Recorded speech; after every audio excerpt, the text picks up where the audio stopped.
ठीक है। तो जैसा कि आपको पता होगा कि मेरा नाम विनय कुमार डहरवाल है और आपको जानकर बहुत खुशी होगी कि आपकी बालाघाट से आपके बीच पड़ा बड़ा और इसी माटी में इसी बालाघाट की पावन धरती से निकला हुआ मैं 18 जनवरी को जो रिजल्ट आया था उसमें मुझे 8वीं रैंक के साथ बीएसपी पद पर मेरा चयन हुआ है। तो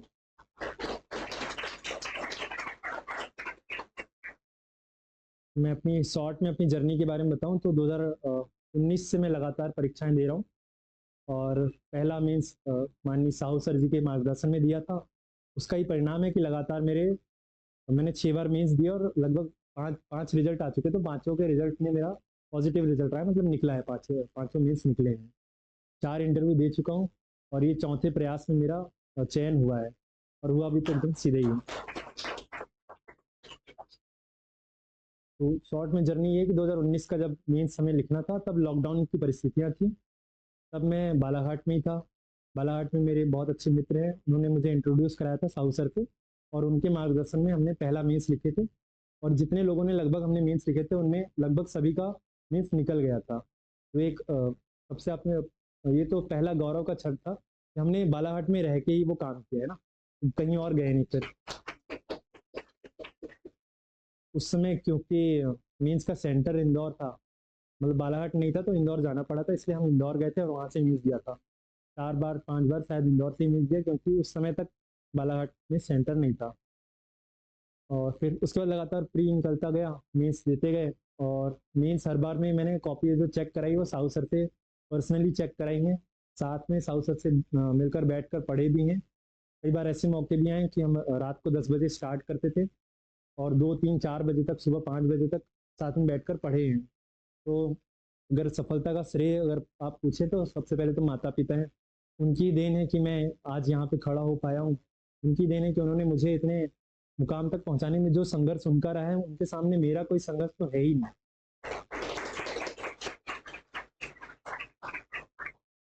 मेरे पिताजी और माताजी रोज सुबह 5 बजे उठते हैं, रात को 11 बजे तक सो पाते हैं।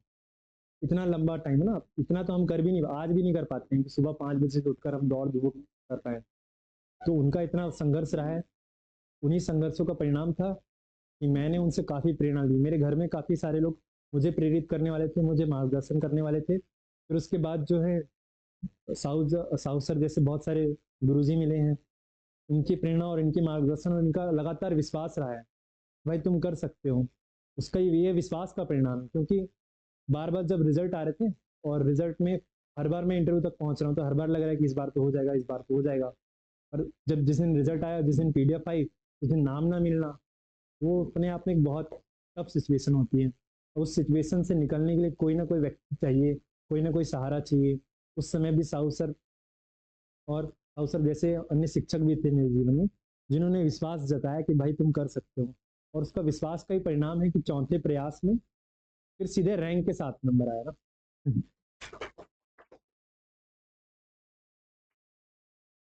और जो तैयारी मुझे लगता है इनिशियल तौर पर होती है, जो फाउंडेशन बनता है, वो सबसे इम्पोर्टेंट फेज होता है। और वो इम्पोर्टेंट फेज मैंने बालाघाट में तैयार किया था।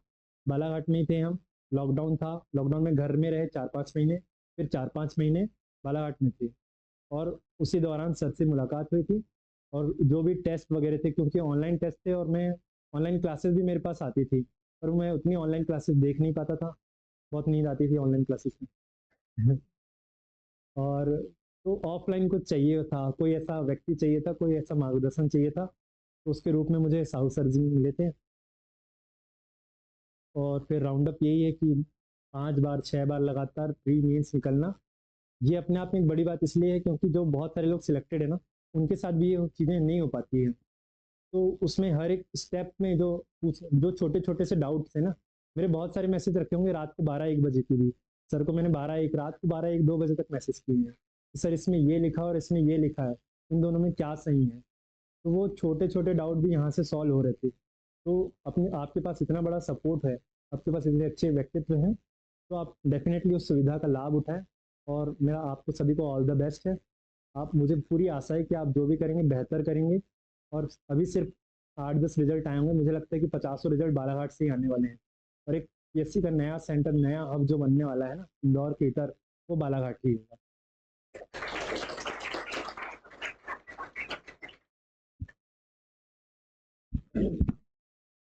सारी सफलता वो केवल मेहनत विद्यार्थी की, पहली मेहनत तो माता पिता की होती है और वो नहीं है उनकी मेहनत तो कोई भी बच्चा आगे कभी नहीं, तो उनसे तो उन्हीं को जाता है बच्चा विद्यार्थी की मेहनत कभी कभी थोड़ा सा हाथ।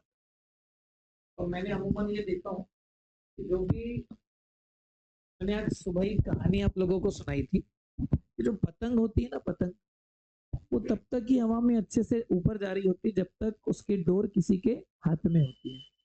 जैसी डोर कटती है ना तो पतंग नीचे की तरफ आती है बहुत तेज गति से और उसके बाद उसको लूट लिया जाता है।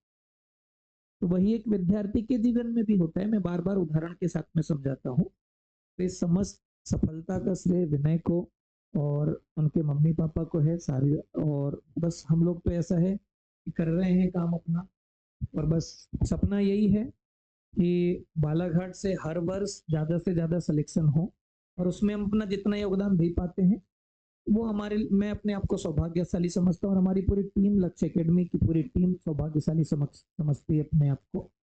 और इस साल विनय जी को 8वीं रैंक मिली है ऑल ओवर एमपी में, ये हम सबका सौभाग्य है, बालाघाट की माटी का सौभाग्य है। इन्हीं के सहपाठी भी रही हैं सानू चौधरी जी, डिप्टी कलेक्टर हैं। 6वीं रैंक ऑल ओवर एमपी में मिली है, ये भी हमारे लिए सौभाग्य का विषय है। और ये तो तय था विनय जी का भी, सानू का भी और सभी का लगभग तय है कि जो मेहनत करेगा वो पद लेकर जाएगा। तो आप लोगों से भी यही निवेदन है कि आप लोग भी तैयार करें और हम विनय जी को धन्यवाद अर्पित करते हैं कि उन्होंने इतना समय हमारे लिए निकाला और बहुत शानदार तरीके से बेसिक बेसिक चीजें जो विद्यार्थी गलती करता है वो आप लोगों को उन्होंने बताई। तो पूरा लक्ष्य एकेडमी परिवार और पूरे बालाघाट जिले की ओर से हम विनय जी को धन्यवाद ज्ञापित करते हैं। बहुत बहुत धन्यवाद आपका।